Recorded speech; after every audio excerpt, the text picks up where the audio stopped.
Kwa hiyo wanawasalimu sana. Bwana Yesu asifiwe. Bwana asifiwe. Somo tulilonalo lina kichwa kinachosema nguvu ya damu ya Yesu.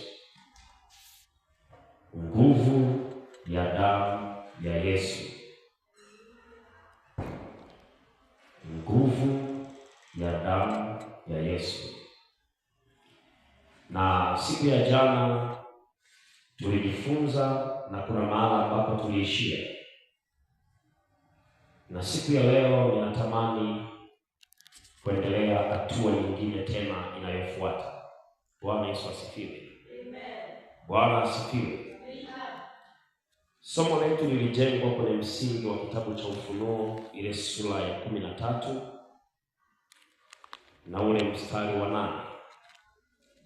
Na kitabu cha Ufunuo, ile sura ya 12 na mstari wa 7 hadi wa 11.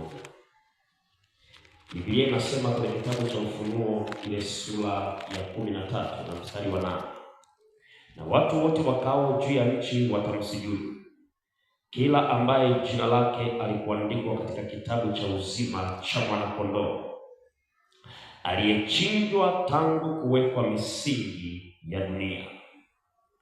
Bwana Yesu asifiwe. Bwana Yesu asifiwe. Na kitabu kile cha Ufunuo, ile sura ya 12, itaanzia mstari wa 10. Nikasikia sauti kuu mbinguni ikisema, sasa kumekuwa wokovu na nguvu ya ufalme wa Mungu wetu na mamlaka ya Kristo wake, kwa maana ametupwa chini mshtaki wa ndugu zetu, yeye awashtakie mbele za Mungu wetu mchana na usiku. Nao wakamshinda kwa damu ya Mwana-Kondoo na kwa neno la ushuhuda wao, ambao hawakupenda maisha yao hata kufa. Baba Mungu, ninakushukuru kwa ajili ya uaminifu wako. Ni wakati wa jua kupunga. Asante kwa sababu ya wema wako na uaminifu wako. Wewe ni Mungu liye hai. Lihimidiwe jina lako kwa sababu unatupenda upeo. Asante kwa sababu umetupa neema ya kuketi barazani pako na mbele ya madhabahu yako ili kusikiliza neno lako la uzima. Bwana, ukalitume neno lako katika jina la Yesu Kristo wa Nazareti aliye hai. Kila anayesikia neno hili Bwana akatoke na majibu kwa jina la Yesu Kristo wa Nazareti aliye hai. Nikiziangusha kila ngome na kila fikra na juu ya kila elimu inayojiinua kinyume na elimu ya Mungu na mawazo ya Mungu, nikiteka nyara kwa mamlaka ya jina la Yesu Kristo, na kila mwenye pumzi aseme amen. Kile kitabu cha Ufunuo sura ya 12 inatuonesha kitu cha msingi sana. Ule mstari wa 8 unasema, na watu wote wakao juu ya nchi watamsujudu, kila ambaye jina lake alikuandikwa katika kitabu cha uzima cha Mwana-Kondoo, aliyechinjwa tangu kuwekwa misingi ya ulimwengu. Mwana-Kondoo kwa tafsiri ya Biblia inamzungumzia Yesu Kristo. Ndiye aliye Mwana-Kondoo wa Mungu hachukuaye dhambi za ulimwengu.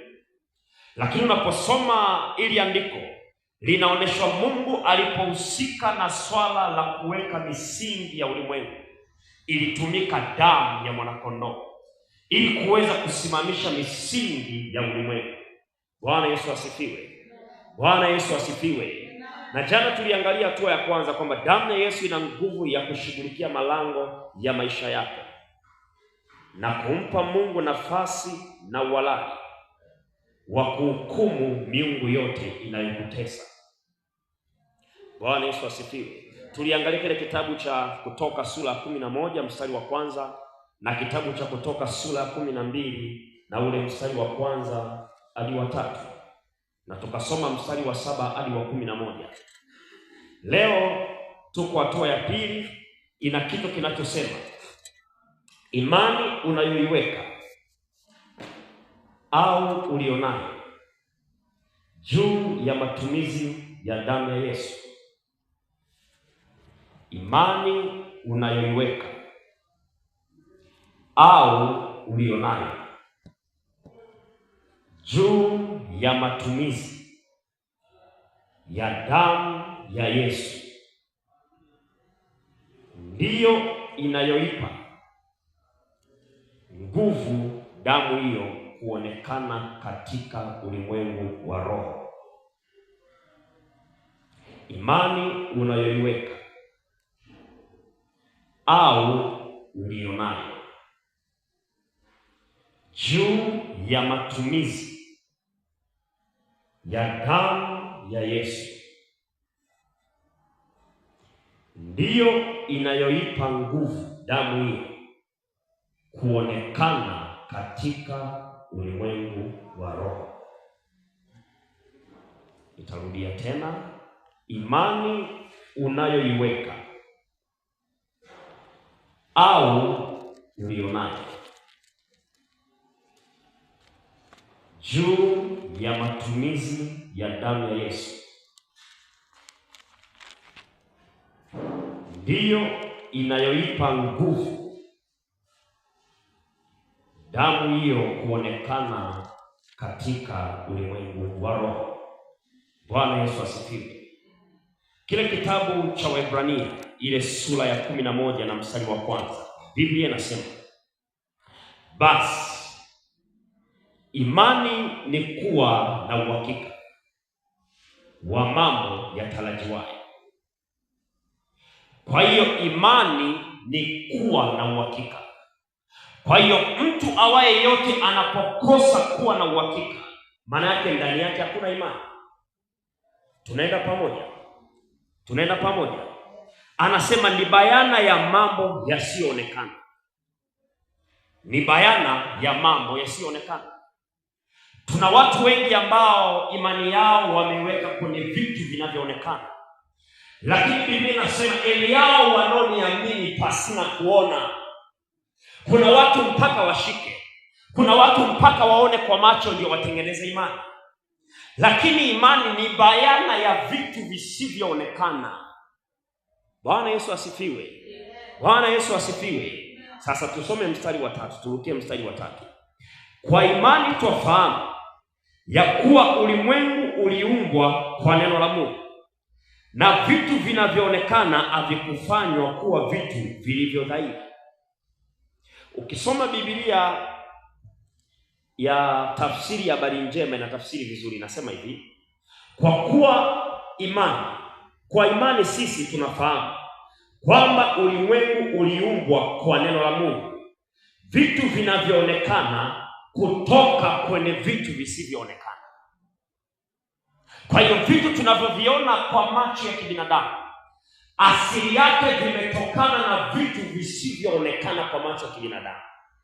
Kwa hiyo unaona ya kwamba ulimwengu wa roho tunaozungumzia ni ulimwengu ambao vitu vyake vimeanzia rohoni, ni matokeo ya vitu tunavyoviona kwa jinsi ya macho ya damu na nyama. Bwana Yesu asifiwe. Ngoja nikupe mfano. Unaliona jengo hili la kanisa? Bwana Yesu asifiwe. Bwana Yesu asifiwe. Ilikuwa ni picha ya imani iliyokuwa ndani ya kiongozi wa kanisa ambaye ni bishop. Bwana Yesu asifiwe. Kwa macho ya damu na nyama ulikuwa unaona hapa kuna taswira tofauti na unaoiona. Lakini yeye alipoweka imani ikajengeka picha ndani. Ile picha ilipokwisha kujengeka ndani yake, akachukua tendo la imani, ndio matokeo ya kanisa unaliona. Tunaenda pamoja. Sasa ndiposa Biblia inasema basi imani ni kuwa na uhakika wa mambo yatarajiwayo, ni bayana ya mambo yasiyoonekana. Na pointi yetu ya pili inasema imani unayoiweka au ulionayo juu ya matumizi ya damu ya Yesu ndiyo inaipa nguvu ya damu hiyo kuonekana katika ulimwengu wa roho. Kwa hiyo unapokuwa unaitumia damu ya Yesu, alafu ndani ya moyo wako ukakosa kuwa na imani, unainyima hiyo damu ya Yesu kuwa na access katika ulimwengu wa roho. Lakini unapotengeneza imani yako na imani yako ikawa imekaa mahali inapotakiwa kukaa, uwe na uhakika nguvu ya damu ya Yesu utaona matokeo yake. Tunaenda pamoja. Bwana Yesu asifiwe. Hebu tusome kitabu cha Waebrania ile sura ya 11, turukie mstari wa 6. Biblia inasema, lakini pasipo imani haiwezekani kumpendeza. Kwa maana mtu amwendeaye Mungu lazima aamini kwamba yeye yuko na kwamba uwapa thawabu wale wamtafutao. Kwa hiyo pasina imani haiwezekani kumpendeza. Kwa hiyo unapoenda mbele za Mungu na unataka uone matokeo ya nguvu ya damu ya Yesu ikizilika kwenye maisha yako ya kila siku, Biblia imesema pasipokuwa na imani haiwezekani kumpendeza. Kwa hiyo unapokuwa unaomba na unataka uone matokeo ya nguvu ya damu ya Yesu Kristo kwenye maisha yako, jifunze kuweka imani juu ya matumizi ya damu hiyo, ili uipe uhalali katika ulimwengu wa roho wa kufanya kazi. Bwana Yesu asifiwe. Bwana asifiwe. Bwana asifiwe. Sasa kitabu cha Waebrania ile sura ya 11 mstari wa 28. Kitabu cha Waebrania ile sura ya 11 na mstari wa 28. Biblia inasema, kwa imani akaifanya Pasaka. Kwa hiyo tendo la Pasaka kwanza lilikuwa ni tendo la kiimani. Tunaenda pamoja. Tunaenda pamoja. Kwa imani akaifanya Pasaka na kule kunyunyiza damu, ili yule mwenye kuangamiza wazaliwa wa kwanza asiwaguse wao. Kwa hiyo walipoambiwa waiandae Pasaka, hizi zilikuwa ni habari za wana wa Israeli, na Musa akapewa maelekezo na Mungu ya kwamba waiandae Pasaka, wachukue mwanakondoo kwa kadri ya idadi ya nyumba zao na kwa kadri ya idadi ya familia jinsi walivyokuwa. Walipoiandaa ile Pasaka, Biblia inasema waliiandaa kwa imani. Tunaenda pamoja. Ukiangalia kitabu cha Kutoka ile sura ya 12. Kitabu cha Kutoka sura ya 12 na ule mstari wa 11. Uone kitu gani kilichofanyika hapa. Kitabu cha Kutoka sura ya 12 na mstari wa 11. Biblia inasema, tena mtamla hivi: mtakuwa mmefungwa viuno vyenu, mmevaa viatu vyenu miguuni na fimbo zenu mikononi, na fimbo zenu mikononi mwenu, nanyi mtamla kwa haraka, ni Pasaka ya Bwana. Kwa hiyo lile tukio walilokuwa wanalifanya la kumla yule Pasaka ambaye alikuwa ni mwanakondoo, waliweka tendo la imani. Tunaenda pamoja. Tunaenda pamoja. Angalia mstari wa 13. Anasema, na ile damu itakuwa ishara kwenu katika zile nyumba mtakazokuwemo, nami nitakapoiona ile damu nitapita juu yenu, lisiwapate pigo lolote likawaharibu nitakapoipiga nchi ya Misri. Anasema, na ile damu itakuwa kwenu ishara katika zile nyumba mtakazokuwemo, nami nitakapoiona ile damu nitazuia pigo lolote lisiwapate likawaharibu. Iko hivi, Musa alipomchinja Pasaka ambaye ni mwanakondoo, Biblia inasema ya kwamba aliambiwa ile damu iliyoko kwenye ile bakuli baada ya kumchinja, achukue ile damu aiweke kwenye vizingiti vya malango na miimo ya malango. Tunaenda pamoja. Lakini kitu ninachotaka uone, Mungu akuitumia damu iliyokuwa kwenye bakuli, lakini Mungu aliitumia ile damu iliyowekwa kwenye matumizi sahihi ya imani. Kwa ile damu iliyopakwa kwenye vizingiti na miimo ya malango ndiyo Mungu alifanyia kazi. Ile damu iliyobaki kwenye bakuli baada ya kuchinjwa kwa mnyama aitwaye Pasaka haikufanywa kazi. Ni kuonesha ya kwamba Mungu alikuwa anajaribu kufuatilia kiwango chao cha imani juu ya matumizi ya hiyo damu. Na Mungu akasema, nitakapoiona damu nitazuia pigo lolote lisiwapate likawaharibu. Bwana Yesu asifiwe. Kwa hiyo imani ulionayo na imani unayoiweka juu ya matumizi ya hiyo damu ndiyo inayosababisha matokeo ya ile damu uone uhalali wa nguvu inayotokana na hiyo damu.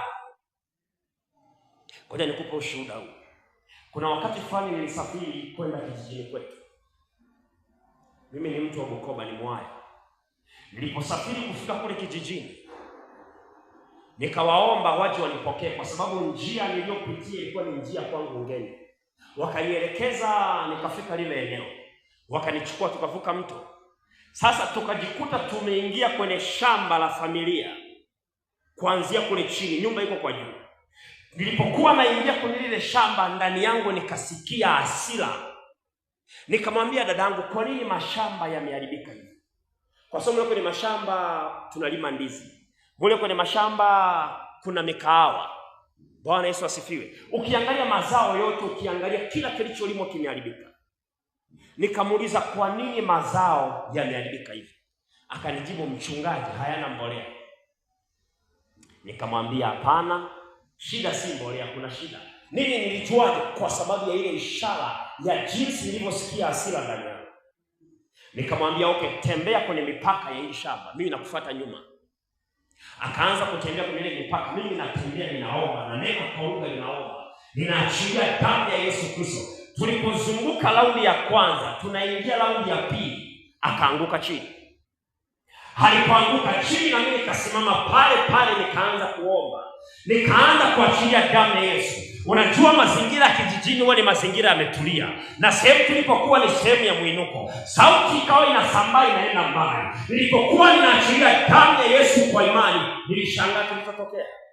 Nilipokuwa kwenye lile eneo, wale waliokuwa wanasikia ile sauti wakawa wanakuja kuangalia kuna nini kinatokea. Walipokuwa wakikanyaga lile eneo, wanaanguka mapepo. Wakikanyaga lile eneo, wanaanguka pepo. Wakikanyaga lile eneo, wanaanguka pepo. Wakikanyaga, wakafika watu 7, watu wakaogopa kusogea. Nikapata washirika 7 siku hiyo. Unacheka. Bwana Yesu asifiwe. Nikawaongoza sala ya toba. Nikauliza kuna kanisa gani la uokovu linapatikana hapa, nikawapeleka. Kaambia salini hapo. Nini? Kwa sababu ya imani ya ile damu niliyokuwa naiachilia katika ulimwengu wa roho. Mungu anapoona imani yako ndani ya damu ya Yesu Kristo, inafanya vitu vinavyopita fahamu za kibinadamu. Na nikawatangazia waliozoea kuloga hawataloga tena, kwa sababu nimeachilia damu ya Yesu ikanene mema juu ya mashamba. Watu walikuwa wanaloga mpaka kuku. Kwenye Injili huko wanawasema sana wachawi. Mchawi ni mpumbavu. Mpumbavu ni mtu anayejua cha kufanya na afanye. Anajua uchawi ni dhambi na hataki kuacha. Bwana Yesu atusaidie. Niliombea siku hiyo mpaka mbuzi, mpaka kuku. Migomba ninakamata, hali zinakamata, na achilia damu ya Yesu. Ikapita wiki moja. Ilipopita wiki moja, kilichotokea, dada akanipigia simu akaniambia, mchungaji, na shangaa, ghafla tu mazao yamestawi.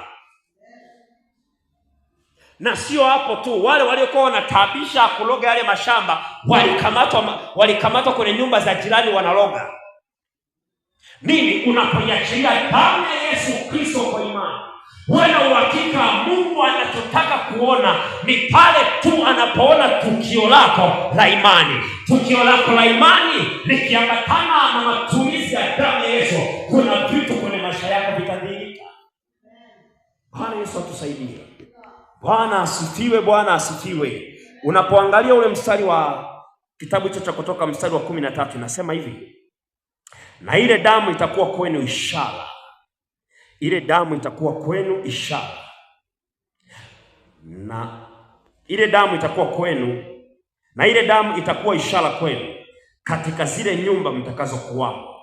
Nami nitakapoiona damu, nitapita juu yenu, lisiwapate pigo lolote likawaharibu, nitakapowapiga nchi ya Misri.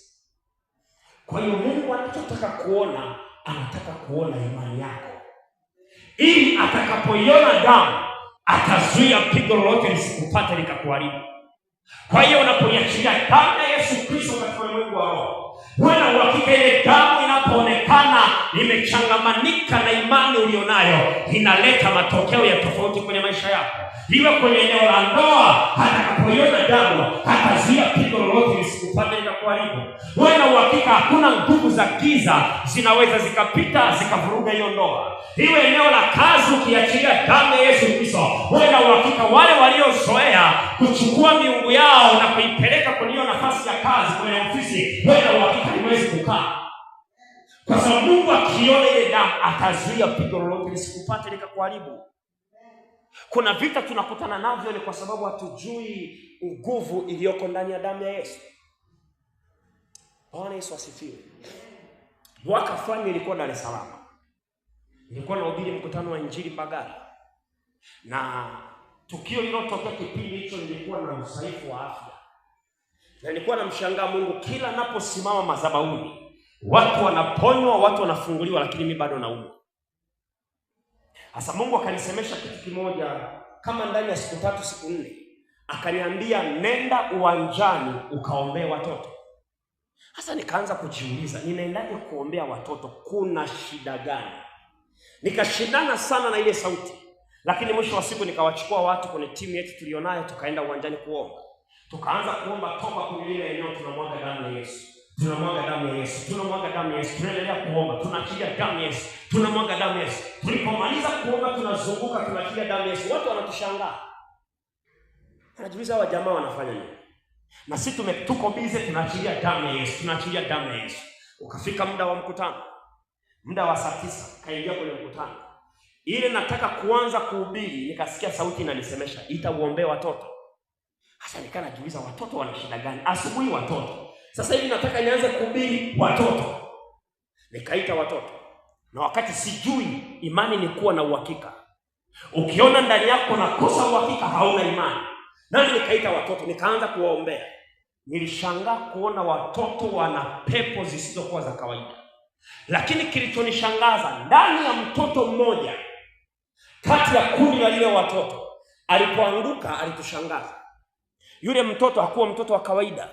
Ni mtoto ambaye alikuwa anachukuliwa na ufalme wa giza. Alikuwa ameshatrainiwa na ufalme wa giza. Kazi yake ni kuhakikisha anawaangamiza watumishi wa Mungu. Na yule mtoto anaeleza wazazi wake walikuwa wanalia, hawaamini wanachokiona. Nini? Mtoto ameshafanikiwa kuua wachungaji 5. Kwenye mkutano huo alikuwa amekuja kumchukua wa 6 ambaye ni mimi, niko mbele yako. Kwa hiyo nilipokuwa ninaomba, nguvu za Mungu zilishuka zikampiga yule mtoto, akaanguka chini. Baada ya kuanguka chini, mtoto ndo akaanza kueleza, nilikuwa nimetumwa na nimeshaua wachungaji 5. Wazazi walilia, wakashangaa, tunaishi na mtoto, kumbe ni agent wa ufalme wa giza. Kwa hiyo damu ya Yesu Kristo ina nguvu. Hii uifanye iwe na nguvu na matokeo katika ulimwengu wa roho. Inahitajika ni kiwango chako cha imani. Haunavyo mtu nafsini mwake ndivyo alivyo. Mwisho wa kuamini kwako ndio mwanzo wa baraka zako zinapoanzia. Kwa hiyo unapoamini kwa habari ya damu ya Yesu, ukaitamka kwa imani, haijalishi uone kwa macho binadamu, lakini weka imani juu ya hiyo damu. Wewe sema, "Ee Bwana, naachilia damu ya Yesu Kristo juu ya huyo mume." Anapokwenda uwe na uhakika huyo mume, damu ya Yesu inamfuatilia katika ulimwengu wa roho. Iwe ni kwa ajili ya mke, iachilie damu ya Yesu. Damu ya Yesu Kristo itamfuatilia huyo mke. Iwe ni kwenye eneo la huduma, wewe nyunyiza damu ya Yesu. Uitamke kwa imani. Kuna kitu kinatendeka kwenye ulimwengu wa roho. Iwe eneo la biashara, wewe achilia damu ya Yesu Kristo. Iwe ni eneo la familia na ukoo, unaona kuna watu kama hawaeleweki ndani ya familia, usikae unarumbana nao, wewe achilia damu ya Yesu Kristo. Kwa maana Bwana amesema atakapoiona damu atazuia pigo lolote lisiwapate likawaharibu. Nami nakuombea jioni ya leo, damu ya Yesu Kristo iachilie kwa imani katika maisha yako. Hiyo damu itakapopita itazuia pigo lolote lisikupate likakuharibu. Iwe ni kwenye eneo la familia, iwe ni kwenye eneo la huduma, iwe ni kwenye eneo la watoto. Unaona watoto hawaeleweki, wanajifunza shuleni hawaelewi, wewe iachilie hiyo damu ya Yesu Kristo kwa imani. Wewe na uhakika imani yako ndiyo ambayo itachochea matokeo ya nguvu ya damu ya Yesu Kristo kushughulika na hatima ya watoto wako. Bwana asifiwe, Bwana asifiwe. Simama kwa miguu yako kama unayo. Simama kwa miguu yako. Simama kwa miguu yako. Simama kwa miguu yako. Nataka tutamke neno. Weka imani. Weka imani juu ya matumizi ya hiyo damu ya Yesu. Kwa sababu tu ya muda, ninakumbuka habari za Rahabu aliyekuwa kahaba. Rahabu alikuwa ametumikishwa katika namna ya ukahaba. Na ukitazama kibibilia vizuri, Rahabu si kwamba alikuwa na shida ya fedha. Hapana. Rahabu alikuwa ni tajiri. Lakini bado kifungo cha ukahaba kimemkamata. Na Yeshua alipotuma wapelelezi kwenda kuipeleleza ile nchi, Biblia inasema ya kwamba wale wapelelezi waliangukia mikononi mwa Rahabu. Walipoangukia mikononi mwa Rahabu na walipokuwa wakitafutwa na mfalme wa Yeriko, Rahabu aliwapa hisani ya kuwaficha juu ya dari. Biblia inasema baada ya kuwaficha, akawaambia wale wapelelezi ya kwamba mimi ninajua ya kuwa Bwana amewapa nyinyi nchi hii ili muweze kuimiliki. Unaweza ukashangaa tukio la kusema mimi ninajua, na hali yake ilikuwa ni hali ya ukahaba. Alijua sangapi? Wewe na uhakika katikati ya mazingira ya ukahaba alikuwa anamtafuta Mungu aliye hai. Kwa sababu ukiendelea kusoma hizo habari, anakuambia sisi tumesikia habari za Mungu mliye naye. Yeye ni Mungu anayemiliki mbinguni na anamiliki chini ya nchi. Naye amewapa nchi muweze kuimiliki na kuitawala. Alipozungumza na wale wapelelezi, akawaambia mniapieni mimi kwa kiapo. Biblia inasema baada ya kumwapia kwa kiapo, wale wapelelezi walichukua kamba nyekundu wakamwambia iweke dirishani, ili tutakapoiona hiyo kamba nyekundu hatutakuangamiza wewe wala wa baba yako wala mama yako wala ndugu zako wala mali zenu hazitaangamia. Kitambaa kile kimesimama kama ishara ya damu ya Yesu Kristo. Haijalishi kuna vitu vimekaa kwenye maisha yako na unaona viondoke. Rahabu alikaa miaka mingi kwenye hali ya ukahaba, lakini neema ya Bwana ilipofunuliwa, Rahabu akatoka kwenye hali ya ukahaba. Ukisoma kwenye kitabu cha Mathayo ile sura ya kwanza, kwenye ule ukoo wa Yesu Kristo, unamuona Rahabu ni miongoni mwao. Maana yake alikuwa amebeba kusudi la Mungu, na kulikuwa kuna miungu ambayo imeshikilia hatima ya maisha yake. Hebu ndio mikono yako chini. Sema, Bwana Yesu, ninakushukuru. Asante kwa ajili ya muda huu na kwa ajili ya wakati huu. Yesu, asante kwa sababu ya ufunuo huu. Damu yako ni damu ya thamani, tena ni damu inayonena mema kuliko damu ya Abeli. Bwana Yesu, umesema pasina imani haiwezekani kumpendeza Mungu. Kila mwenye Mungu lazima amini ya kwamba Mungu yuko, naye wapa sawabu wale wote wamtafutao. Nami ni miongoni mwa wale kumtafutao. Bwana Yesu, ninakuja kwako kwa hiyo damu ya thamani iliyomwagika pale msalabani. Ninaiachilia kwenye maisha yangu, kwenye eneo la familia, kwenye eneo la ndoa, kwenye eneo la uchumi, kwenye eneo la huduma, kwenye eneo la nchi, kwenye eneo napokaa, kwenye mawazo yangu, kwenye fikra zangu, kwenye mipango na malengo iliyojiwekea kwa mwaka huu. Bwana Yesu, wewe ndiye uliyesema utakapoiona damu utazuia pigo lolote lisitupate likatuharibu. Nami nimeweka imani juu ya hiyo damu, juu ya hiyo damu, juu ya hiyo damu, juu ya hiyo damu, juu ya hiyo damu. Usiwepo mfalme wa kuniangamiza, yasiwepo majini ya kuniangamiza, yasiwepo magonjwa ya kuniangamiza, visiwepo vifungo vya kuniangamiza, yasiwepo mapando ya kuniangamiza, usiweko ufalme wa kuniangamiza. Liko kusudi ambao Bwana umeiweka kwenye maisha yangu, umeiweka kwenye maisha yangu. Adui ni kama simba ungurumaye, anatafuta mawindo ili apate kunimeza, nami ni salama mikononi mwako, katika jina la Yesu, katika damu ya Yesu, katika damu ya Yesu, katika damu ya Yesu. Hebu jiombee sasa. Baba, katika jina la Yesu, wewe ni Mungu aliye hai. Asante kwa sababu wa uaminifu wako, asante kwa sababu ya uwezo wako na nguvu zako, asante kwa sababu ya muda huu na wakati wewe Bwana uliokubalika machoni pako na mbele zako. Wewe ni Mungu aliye hai.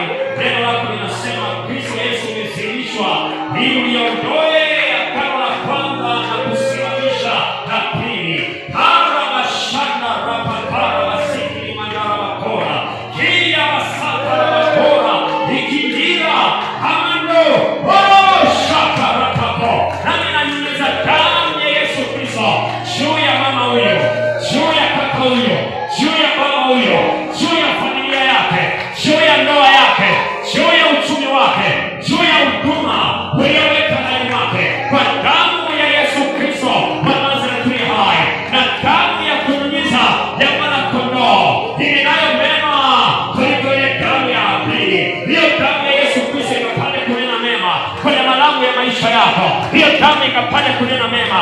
Iachilie hiyo damu ya Yesu Kristo, iachilie kwa imani, iachilie kwa imani, iachilie kwa imani, itamke kwa imani, itamke kwa imani, itamke kwa imani. Bwana akiona imani yako, damu ya Yesu inaingia kazini. Bwana akiona imani yako juu ya matumizi ya hiyo damu, juu ya matumizi ya hiyo damu, atazuia pigo lolote lisikupate likakuharibu. Nani anamuuliza damu ya Yesu Kristo wa Nazareti kwenye malango ya maisha yako, kwenye malango ya uchumi, kwenye malango ya biashara, kwenye mashamba yako. Namuuliza damu ya Yesu juu ya mipango uliojiwekea kwa mwaka huu, kwa damu ya kunyunyiza ya mwana-kondoo katika lango la mwezi wa 8, la mwezi wa 9, la mwezi wa 10, la mwezi wa 11, la mwezi wa 12, hata kuingia lango la mwaka mwingine 2027, kwa damu ya Yesu Kristo. Na iachilie damu ikapita kwenye ulimwengu wa roho, ikapita kwenye ulimwengu wa roho, ikapita kwenye ulimwengu wa roho. Hiyo hali ya magonjwa iliyokutesa kwa miaka mingi, iliyokufunga, naachilia damu ya Yesu, naachilia damu ya Yesu kama moto urao, kama moto urao, kama moto urao, kama moto urao, kama moto urao. Nanyunyiza damu ya Yesu, nanyunyiza damu ya Yesu juu ya hayo magonjwa, nanyunyiza damu ya Yesu juu ya hiyo mipaka uliyowekewa, hautavuka kwenda hatua nyingine. Napeleka damu ya Yesu, napeleka damu ya Yesu, nakiweko mashtaka na ufalme wa giza, ikiweko mamlaka, ikiweko nguvu, ikiweko mizimu, ikiweko miungu. Tunanyunyiza damu ya Yesu, damu ya Yesu, damu ya Yesu, damu ya Yesu, damu ya Yesu, damu ya Yesu, damu ya Yesu, damu ya Yesu, damu ya Yesu. Ikapite kwenye maisha yako, ikapite kwenye maisha yako, ikapite kwenye maisha yako. Yabaseketea, ibasana na makoya, ora mashaka, yadara makoya, isatanamata, ora mosaika, yatanamata, ora mosaika, yabashaka na makoya, ibuseketea. Nanyunyiza damu, nanyunyiza damu ya Yesu. Endelea kuachilia damu ya Yesu.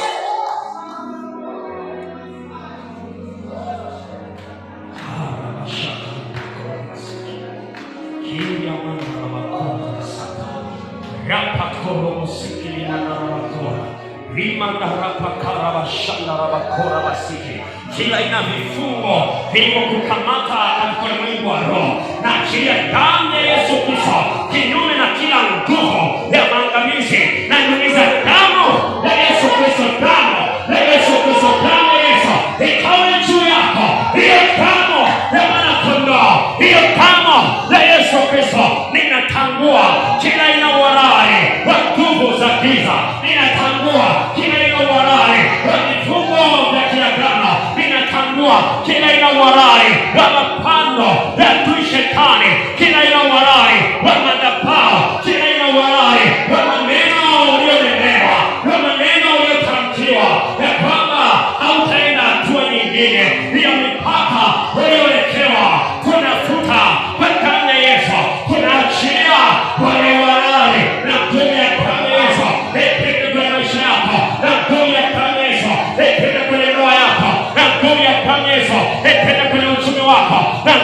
damu ya Yesu ipite kwenye afya yako, kuanzia juu ya utosi mpaka chini ya waini wa miguu, na nguvu ya damu ya Yesu ikapite kwenye huduma yako. Kila namna ya upinzani, kila namna ya vita vya kiroho, Biblia inasema ijapokuwa tunaenenda kwa roho, tunaenenda kwa roho, tunaenenda kwa roho, hatufanyi vita kwa jinsi ya mwili, ana vita vyetu si juu ya damu na nyama, bali ni juu ya falme na mamlaka. Na Biblia inasema twaeni silaha zote za Mungu ili muweze kuzishinda ila za mwovu Shetani, na damu ya Yesu Kristo ni silaha. Ukiachilia katika ulimwengu wa roho, kuna jambo jipya linatendeka. Wewe unayoona magumu, wewe achilie damu ya Yesu, achilie damu ya Yesu, achilie damu ya Yesu, achilie damu ya Yesu, achilie damu ya Yesu, achilie damu ya Yesu, achilie damu ya Yesu. Ile damu ina nguvu, ile damu ina nguvu, ile damu ina nguvu, ile damu ina nguvu, ile damu ina nguvu, ile damu ina nguvu, ile damu ina nguvu. Bora shaka ya papa la sana ripo popo sakata ya matoya wasaika kia wasaka olo shaka katika jina la Yesu. Asante Mwokozi, maana unalituma neno lako ili kuwaponya watu wako na kuondoa katika maangamizo yao. Kila ina nguvu ya maangamizi ikapate kuachilia maisha ya watu wao kwa jina la Yesu Kristo wa Nazareti, kwa jina la Yesu Kristo wa Nazareti.